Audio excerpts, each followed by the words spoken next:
दोस्तों, हमारे चैनल में आपका स्वागत है। आप इस चैनल पर सुनेंगे प्रेरणादायक विचार। तो आइए सुन। हेलो दोस्तों, हमारे चैनल में आप सभी का स्वागत है। दोस्तों, समय के साथ सब कुछ बदल जाता है।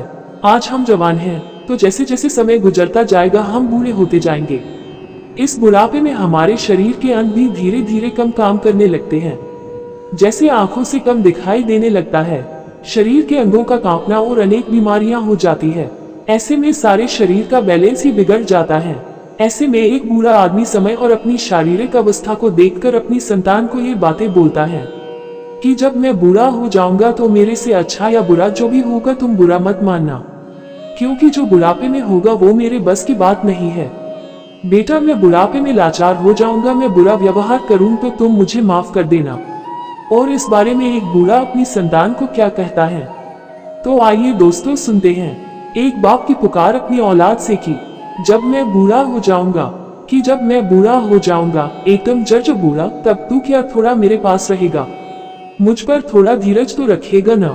मान ले तेरे महंगे कांच का बर्तन मेरे हाथ से अचानक गिर जाए या फिर मैं सब्जी की कटोरी उलट दूं टेबल पर, मैं तब बहुत अच्छे से नहीं देख सकूंगा ना। मुझे तू चिल्लाकर डांटना मत प्लीज।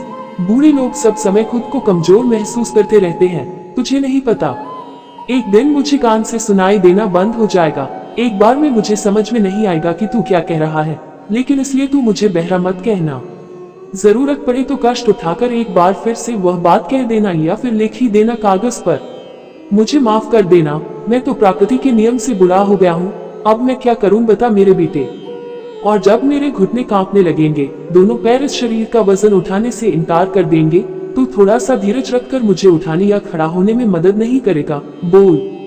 जिस तरह तूने मेरे पैरों के पंजों पर खड़ा होकर पहली बार चलना सीखा था, उसी तरह।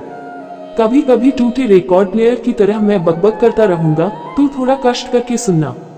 मेरी खिल्ली मत उड़ाना प्लीज, मेरी बकबक से बेचैन मत हो जाना। तुझे याद है ना, बचपन में तू एक गुब्बारे के लिए मेरे कान के पास कितनी देर तक भुन भुन करता रहता था, जब तक मैं तुझे वह खरीद न देता था, शोर मचाता रहता था। याद आ रहा है तुझे? हो सके तो मेरे शरीर की गंध को भी माफ कर देना। मेरी देह में बुढ़ापे की गंध पैदा हो रही है, तब तुम नहाने के लिए मुझसे जबरदस्ती मत करना। मेरा शरीर उस समय बहुत कमजोर हो जाएगा, जरा सा पानी लगते ही ठंड लग जाएगी। मुझे देखकर नाक मत सिकोड़ना प्लीज बेटे। तुझे याद है, मैं तेरे पीछे दौड़ता रहता था क्योंकि तू नहाना नहीं चाहता था। तू विश्वास कर, बुढ़ों को ऐसा ही होता है।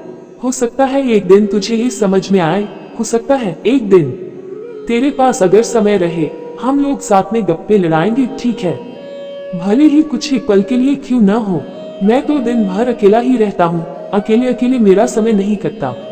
मुझे पता है तू अपने कामों में बहुत व्यस्त रहेगा। मेरी पुरानी गई गुजरी बातें तुझे सुनने में अच्छी ना भी लगे तो भी थोड़ा मेरे पास रहना। बेटे, तुझे याद है मैं कितनी ही बार तेरी छोटे गुड्डे की बातें सुना करता था, सुनता ही जाता था और तू बोलता ही रहता था, बोलता ही रहता था। मैं भी तुझे कितनी ही कहानियां सुनाया करता था, तुझे याद है ना मेरे बेटे, मेरे चांद? एक दिन आएगा जब बिस्तर पर पड़ा रहूंगा, तब तू मेरी थोड़ी देखभाल करेगा। मुझे माफ कर देना यदि गलती से मैं बिस्तर गीला कर दूं, अगर चादर गंदी कर दूं। मेरे अंतिम समय में मुझे छोड़कर दूर मत रहना प्लीज मेरे बेटे। जब समय हो जाएगा, मेरा हाथ तू अपनी मुट्ठी में भर लेना। मुझे थोड़ी हिम्मत देना ताकि मैं निर्भय होकर मृत्यु का आलिंगन कर सकूं। चिंता मत करना, जब मुझे मेरे इस सृष्टि को रचने वाले दिखाई दे जाएंगे, उनके कानों में फुसफुसा कर कहूंगा कि वे तेरा कल्याण करें, तेरा भला करें, तुझे हर संकट से बचाएं। इसका कारण ये है कि तू मुझसे प्यार करता था। मेरे बुढ़ापे के समय तूने मेरी देखभाल की थी। मैं तुझसे बहुत बहुत प्यार करता हूँ रे, तू खूब अच्छे से रहना। इसके अलावा और मैं क्या कह सकता हूँ? मैं तुम्हें क्या दे सकता हूँ भला? बेटी, मेरी आखिरी इच्छा यही है कि तू अपने परिवार और अपने सभी समाज के साथ सुखी और शांति का जीवन जीना। किसी का भी दिल मत दुखाना और अच्छे कर्म करना, सभी के साथ अच्छा व्यवहार करना और अपना चरित्र साफ रखना। अगर ये बातें जीवन में अपनाओगे तो जीवन सुखी से जी पाओगे। बेटा, जब हमारा समय इस संसार से विदा होने का आएगा, तब शरीर हमें संकेत दे देगा। शरीर में अजीब सी हरकत होने लगेगी।